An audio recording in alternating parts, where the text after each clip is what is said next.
First of all, everybody should be vaccinated. But I'm completely confident my plan is legal. President Biden and the Biden administration will be extending the student loan payment pause a little bit longer. Is non-binary. They use they, them pronouns.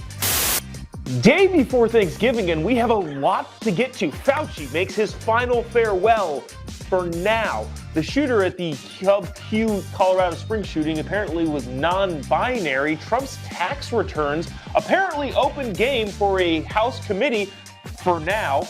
And what else was there? The student loan forgiveness thing gets extended again. All that and more coming up on this episode of Daily Caller Live. Thanks so much for tuning in. My name is Jobob. Daily Caller Live starts right now. 2, 1. Here we go. That might be the only brown guy on earth named Jobob. That is actually her name, Jobob.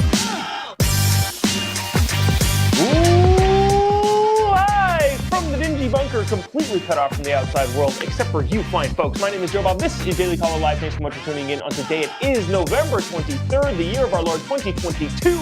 We're in this cool, NASA jacket that I got on this Turning Point USA shoot that I'm really excited about. And I don't know, I like it a lot. It's got the Apollo patch, the NASA patch, American flag. Removed before flight. Oh, it's so cool. Aside from the coolness of this jacket, lots of stuff going on in today's news, which is not generally the standard for going to a vacation. But I want to get to this first.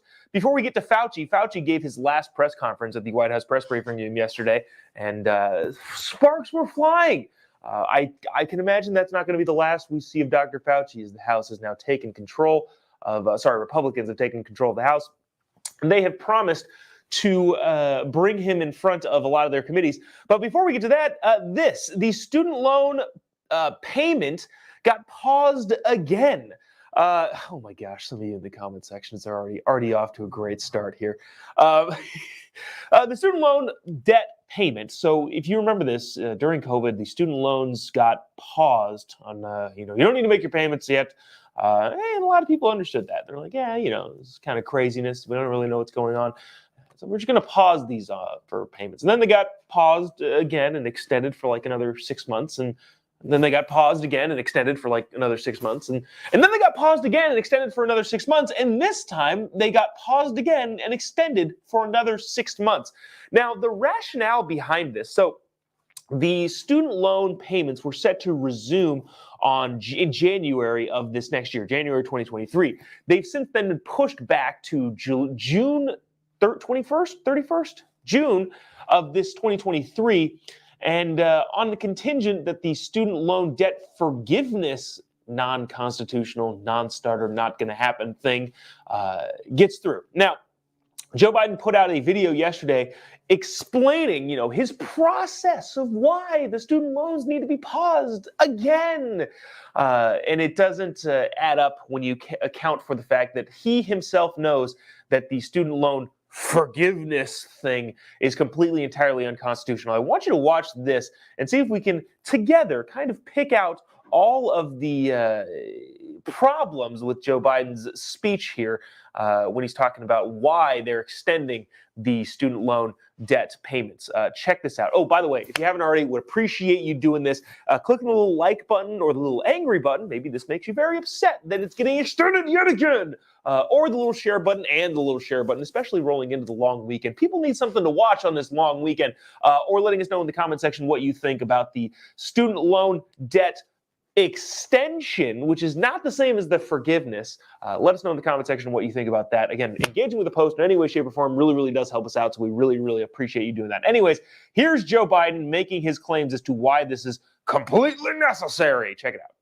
Folks, I want to give you an update on my student debt relief plan. As Americans continue to recover from the pandemic, my administration has been working to provide student debt relief to millions of working and middle-class families across the country. But Republican special interests and elected officials sued to deny this relief, even for their own constituents. But I'm completely confident my plan is legal. But right now, it's on hold because of these lawsuits. We're not going to back down, though, in our fight to give families breathing room. That's why the Department of Justice is asking the Supreme Court of the United States to rule on the case. But it isn't fair to ask tens of millions of borrowers eligible for relief to resume their student debt payments while the courts consider the lawsuit. For that reason, the Secretary of Education is extending the pause on student loan payments while we seek relief from the courts, but no later than June 30, 2023, which would give the Supreme Court an opportunity to hear the case in its current term.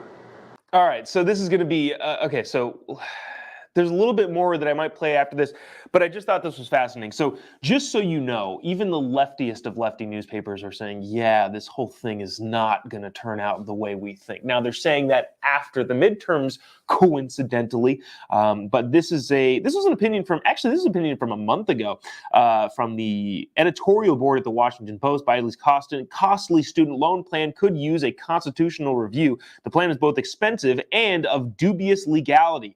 Again, the Washington Post saying that. There are also articles in the New York Times saying that, hey, the student loan debt forgiveness thing is not constitutional and you can't do that. So what we're going to have is, again, a bigger problem. I've been saying this for months now since this first started. The biggest problem we're going to have is this political fighting that's going on when people expecting $10,000 to $20,000 in money aren't going to get it. Now, what you heard just at the very end of that right there, what did he say? Which would give the Supreme Court an opportunity to hear the case in its current term. Got it. Okay, so he's waiting for the Supreme Court, which is going to further politicize the Supreme Court. Now, the judiciary branch has had a long-standing amount of trust with the American people. You may disagree with the way the court leans at a particular time. Sometimes it's more liberal, sometimes it's more conservative. But overall, the American people have overwhelmingly supported the Supreme Court. Having said that, in recent years, including the past administration, this administration, the administration before that, we've politicized the Supreme Court to a point where now public trust in the Supreme Court itself is going down. This is only going to make it worse. I want to listen off to what the tail end of what he said here before. This is going to get wild. Check this out. Payments will resume 60 days after the pause ends. I'm never going to apologize for helping working class and middle class families recover from the economic crisis created by the pandemic. And I'll continue working to make government work to deliver for all Americans, This is important. Okay, all right. So we'll just leave that there. Let's see. What did he say at the end? He's never going to apologize for helping the middle class with problems caused by the pandemic, economic problems caused by the pandemic. Just remember, keep in mind here that the pandemic did not cause any economic problems. The government's reaction to the pandemic caused the economic problems. Now, maybe you think some of those steps were justified. I don't know. Maybe there's some people out there that think that the government did need to step in some capacity. I think a lot of people, especially very early on, thought that, and that's fine. But it was entirely the reaction to the pandemic, not the pandemic itself. So remember, when you hear that term, well, because of the pandemic, no. Because of the government reaction to the pandemic. He also said there that, kind of giving how this is going to work, that payment pause is getting paused yet again until June, and then payments will resume 60 days after that pause, or after definitive litigation after definitive determination is made by the Supreme Court on whether or not this is legal. Again, I'm guaranteeing you, I would put all of the money that I had times 10 of that money taken out on credit cards against, I don't know, whatever bet that you want to give me, because this is 100% not going to take place in any way, shape, or form constitutionally. Speaking of people in the president's circle, let's get to our favorite, I don't know why I almost said our favorite furry friend. I don't know the man to be furry. But Dr. Fauci made his final appearance at the White House press briefing room yesterday. Fauci's farewell tour began at the White House, and he's, again, stepping down from his post in the government. Interestingly enough, just before Republicans take the House. I wonder if that has anything to do with Dr. Fauci stepping down. But things got a little testy. You're going to want to see some of this video. I think it's pretty funny. A lot of people very upset that Fauci was not open and accessible to a lot of the questions being asked in the White House press briefing room. But nevertheless, Dr. Fauci holding his ground, saying that you need to vaccinated first. And then he starts talking about masks and Thanksgiving. Again, 3 years into this stupid thing. Check this out from the Fauci as he exits the government that he has served for, 50 years, 60 years? Oh my gosh.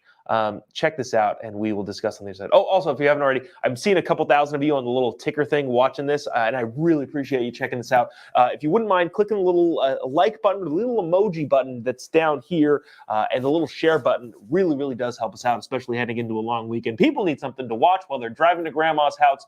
And by watch, I mean listen to, because you should not watch this show while you're driving a car. And let us know in the comment section what you think of Dr. Fauci. Will he be hauled in front of committees that Congress, this new Congress, is going to be in charge of? Who knows? Anyways, check it out. Dr. Fauci, farewell. As immune compromised, first of all, everybody should be vaccinated and boosted with flu and with COVID. Whether or not you wear a mask, or another thing we shouldn't underestimate is testing.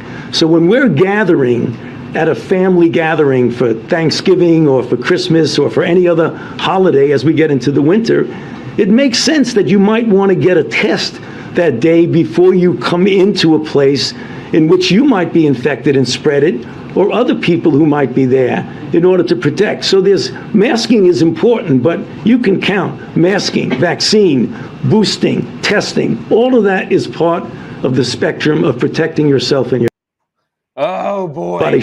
Oops, sorry. Let's see. Scrubbed back to a different place. Oh man. So Dr. Fauci, farewell for now. And I say for now because, wow, there's so many people. Okay, so at the beginning of this, if you're just jumping on, because I see the numbers go up and there's a big uptick, I don't know what compelled me to do this, but I said, our favorite furry friend, Dr. Fauci. I think it was alliteration, just a bunch of F's. And now a bunch of people are saying, good riddance, furry Fauci, which is funny. Stephanie says, Fauci is probably a closet furry. Again, I have no evidence to suggest that Dr. Fauci is, in fact, a furry. These are some conclusions come to entirely of your own volition, and I have no say in the matter. Let's see. Annette says Fauci is running to hide from criminal charges. That seems accurate. Pam says good. Fauci is leaving. Thank God. Ken says should be in jail. Could get interesting. Kathy reminds us, too, that Fauci still can be prosecuted. So that's going to be really, really interesting to see how that all pans out. Especially with Republicans holding the House. I don't know what the protocol is, but I would imagine Rand Paul will probably be a guest speaker on the House side when the House committees haul Fauci in to question him on his practices during the pandemic. Wow, a bunch of very, very incriminating or very mean. Gabriel says, woof, woof, he definitely has fleas. I cannot confirm or deny that Dr. Fauci is a furry and has fees. But where was I here? Let's continue on. So KJP, the inept White House press secretary, who's not very good at talking, not very good at spinning, not very good at her job. And I still think that by the end of the year, KJP will say, I've decided to spend more time with my family and take a step away from the podium at the White House and pass it on to new and more vibrant White House press secretary leadership. I think that's going to happen. But KJP got to testy with some reporters. So I thought this was fast. That's just kind of funny to watch, funny to see Fauci's farewell. People, again, asking questions that they should be given answers to, and KJP snapping at him. Dr. Fauci, only 13% of... Hold on one second. We have a process here. I'm not calling out on people who yell. And you're being disrespectful to your colleagues, and you're being disrespectful to our guests. I will not call on you if you yell. And also, you're taking time off the clock, because Dr. Fauci has to leave in a couple of minutes. I'm done. I'm not getting into What? Okay, I didn't hear that part. What does Fauci have to do that's so important that he has to leave the White House press briefing room in just a couple of minutes? Oh no! He's got to attend to his, I don't know, bocce ball game, which again is another indictment that Dr. Fauci plays bocce ball with zero evidence. Anyways, we continue. back and forth with you. Go ahead, Jeremy. Dr. Fauci, But she's only asking a great question. Go ahead, Jeremy. Asking a valid question. You ask your question, you should allow her to ask the question. Jeremy. She's asking a valid Jeremy. question, Dr. Fauci, on the origin of COVID-19. It is not your turn. It is not your turn. You can't on the same people. That's the thing. You can't read a press briefing. You need to call from people across the room. She has a valid question. She's asking about the origin of COVID-19. I hear the question. And Dr. Fauci is the best person to answer I that hear question. your question, but we're not doing this the way you want it. This is a disrespectful. It is. I'm done. Simon, I'm done. I'm done. I'm done with you right now. Go ahead. Go ahead. Go ahead. You're taking time away from your colleagues. Go ahead. only 13% of it. I don't know. I thought that was a funny kind of testy back and forth. Now, that reporter obviously is speaking out of turn, and yes, it is rude, but at the same time, it feels probably rude. I'd be curious to know when's the last time he got called on. I'd venture to guess close to never. So I would imagine that he was frustrated with the fact that, well, Dr. Fauci has to leave, so we only have a couple minutes, and we won't ask any of the difficult questions. Any of you Dr. Fauci-loving journalists, you can ask him what his favorite color is and what he looks forward to in retirement. Those are the questions that we'll accept, probably. Ryan says, I'm sure he has a job waiting at MSDNC. I think he got the acronyms wrong. I think it's MSNBC. I'm not sure what MSDNC would even mean. So, that's probably true, though. So there's that. Let's see. Jody says, only softball questions, please. And then Willie says, don't leave town. Yeah, probably. Dr. Fauci is going to get hauled in front of the committees that are going to be run by Republicans in like 6 weeks. Speaking of, oh my gosh, there's so many interesting stories to get to. Well, let's go to this. This is kind of an interesting one to talk about. A little bit of a snag in the Club Q shooting. So over the weekend, Saturday night, there was a horrible shooting in Colorado Springs. I mentioned distress about that. It's terrible, regardless what you think.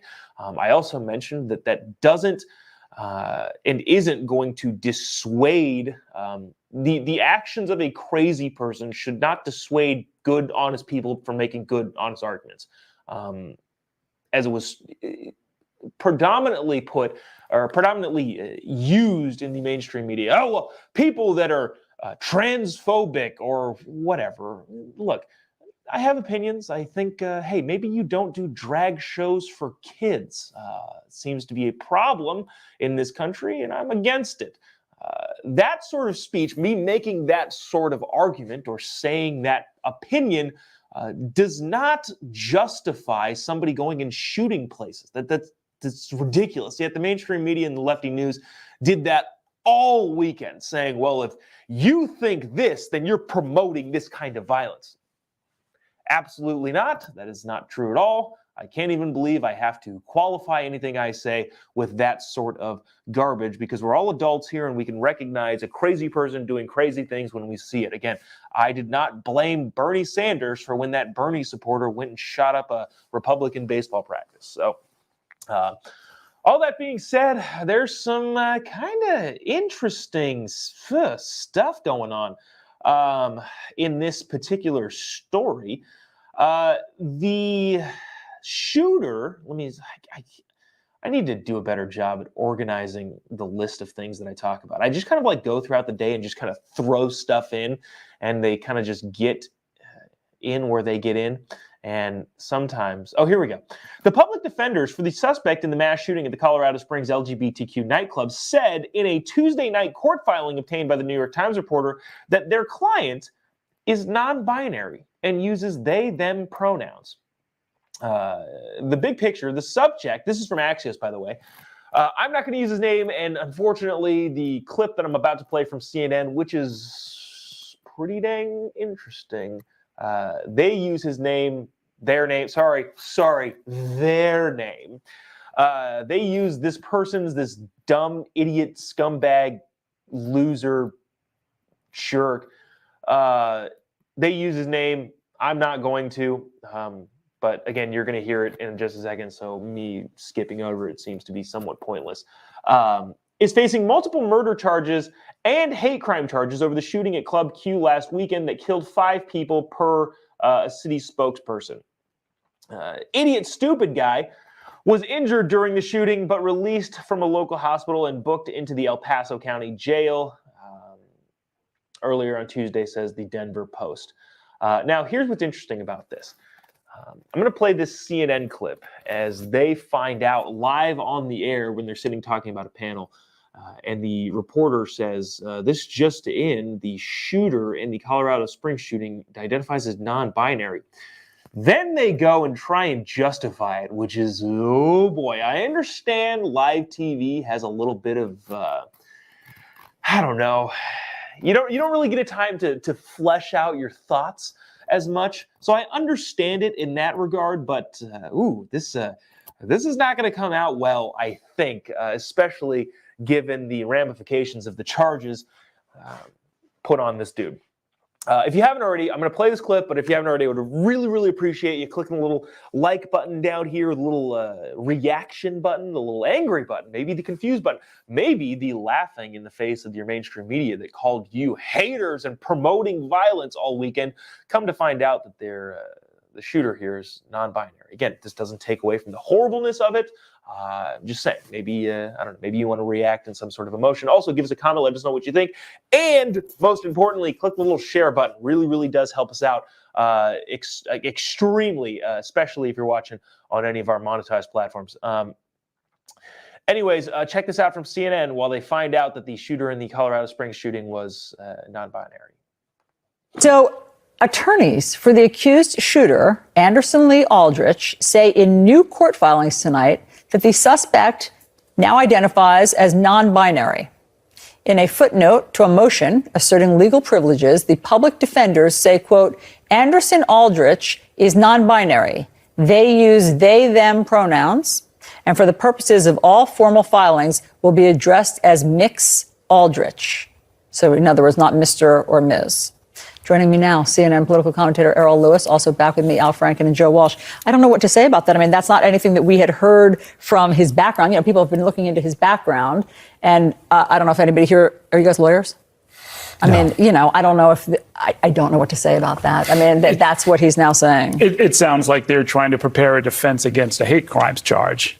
That's the dumbest thing anybody on TV has said in a very long time. Listen to that again. Against a hate crimes charge. It sounds like they're trying to prepare a defense against a hate crimes charge.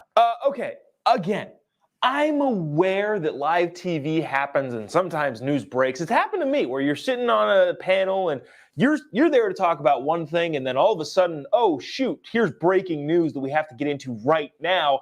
And you don't have a lot of time to flesh out your thoughts. I get that. I understand that. But again, let's listen to one of the dumbest things ever said on TV. Don't know what to say about that. I mean, that's what he's now saying. It sounds like they're trying to prepare a defense against a hate crimes charge. Okay, cool. So just so you know, this guy also killed, was it 5 people or did it get up to 6? Multiple homicides. You know what happens when you kill multiple people and you're being tried for multiple homicides?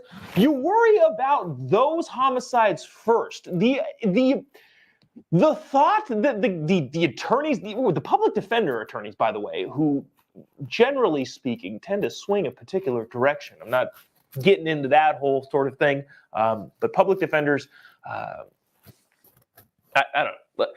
Bottom line here is, when you're being tried for multiple homicides, you don't worry about whether or not those homicides quantify as hate crimes.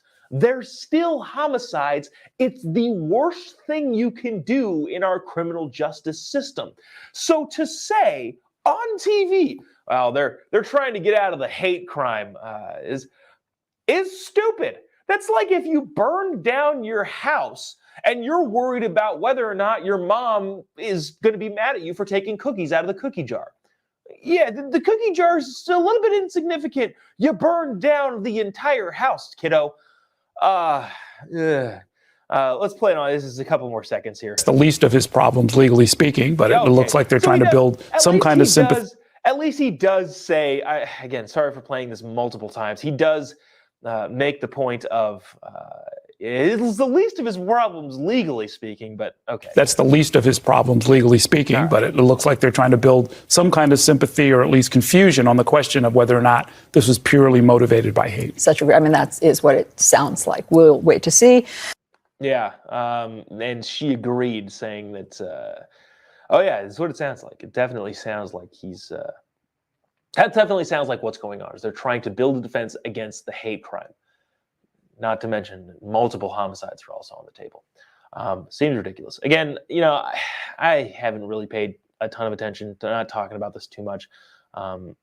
Clearly, look, I don't think that whatever this idiot, scumbag, loser person ends up being identified, what his motives are, it doesn't matter. Like, you don't get to do that sort of thing. And I think propping up a culture where we say, gotcha, or gotcha, if the killer turns out to be this or that, or this or that, like, don't shoot people. How about that? Just don't let your political thoughts lead to violence. Like, that's, I don't know. All of this goes kind of without saying, but I feel like I need to say it.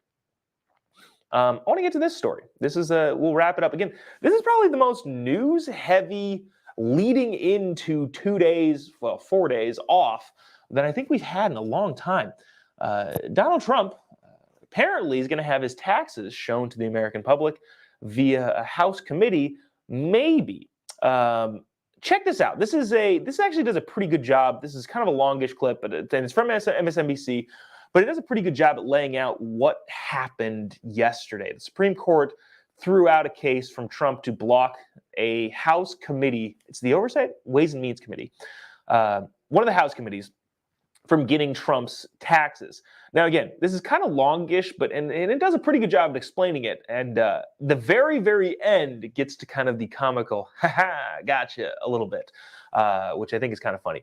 I'm going to play this, and then last time here, just one more quick reminder. If you wouldn't mind clicking the little like button or the little reaction button, or letting us know in the comment section what you think, and especially clicking the little share button. Especially, we're going to be off in the next couple of days, sharing this with your family and friends while they can listen while they drive to Grandma's house. We also on the podcast, the apps. So anyways, check this out before we kind of talk about what's going on with Trump's taxes. Watch this. Breaking news from the Supreme Court. Donald Trump's last-ditch effort to block the release of his tax records to House Democrats just got shot down. The High Court says the committee, those House Democrats, can now try and access the tax documents ahead of the Republican House takeover in January.